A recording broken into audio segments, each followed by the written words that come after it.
যারা জীবনে কখনো কোনোদিন দাবানল দেখেন নাই, আসলে বাংলাদেশে দাবানল হতে পারে। আজকে এখানে না আসলে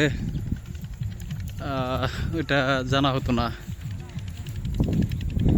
এই যে নদীর পাড়ে এরকম ঘাসের বনে কিভাবে যে আগুন লাগলো, চরে নির্জনে চরে দাও দাও করে জ্বলছে এই ঘাসের বন। বাতাস যত জোরে প্রবাহিত হয়, দাবানলের আগুন তত বাড়ে।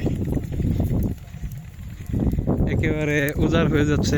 এখান থেকে শুরু হয়, তো এখান থেকে শুরু হয়ে কতটুকু হলো,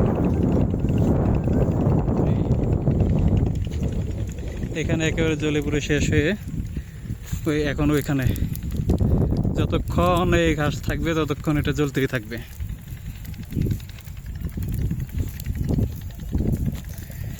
এরকম সবুজ কাঁচা ঘাস এভাবে জ্বলতে পারে, আগুন এভাবে জ্বলতে পারে, এটা ধারণার বাইরে। আসলে এগুলো না দেখলে কখনো বিশ্বাস করা যায় না। আমি নিজেও বিশ্বাস করতাম না এভাবে কাঁচা ঘাস যে এভাবে আগুনে জ্বলতে পারে।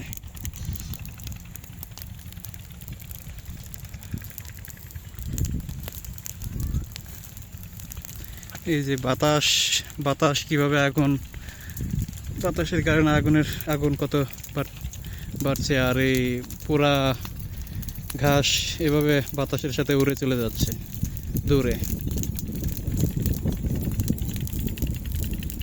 আসলে এটাকে কি বলা যায়, অসাধারণ কিংবা কি, এটা আসলে মানে এই দৃশ্য আসলে চোখে না দেখলে বিশ্বাসই করা যায় না। নরসিংদীর এই দুর্গম চরে, জনমানবহীন এই চরে এভাবে আগুন লেগে গেছে। এভাবে জ্বলতে থাকবে যতক্ষণ পর্যন্ত এই ঘাস জ্বলে শেষ না হবে, ততক্ষণ পর্যন্ত এগুলো জ্বলতেই থাকবে। কিংবা বাতাসের বেগ যদি না কমে তাহলে আসলে এই ঘাসের বনের আগুন আর নিভবে না, কিংবা কেউ যদি এসে পানি দিয়ে নিভিয়ে দেয় তাহলে হয়তো বা নিভতে পারে। তাছাড়া এগুলা ঘাস একেবারে জ্বলে পুড়ে শেষ না হওয়া পর্যন্ত এই আগুন জ্বলতেই থাকবে। আচ্ছা, সবাইকে ধন্যবাদ দেখার জন্য।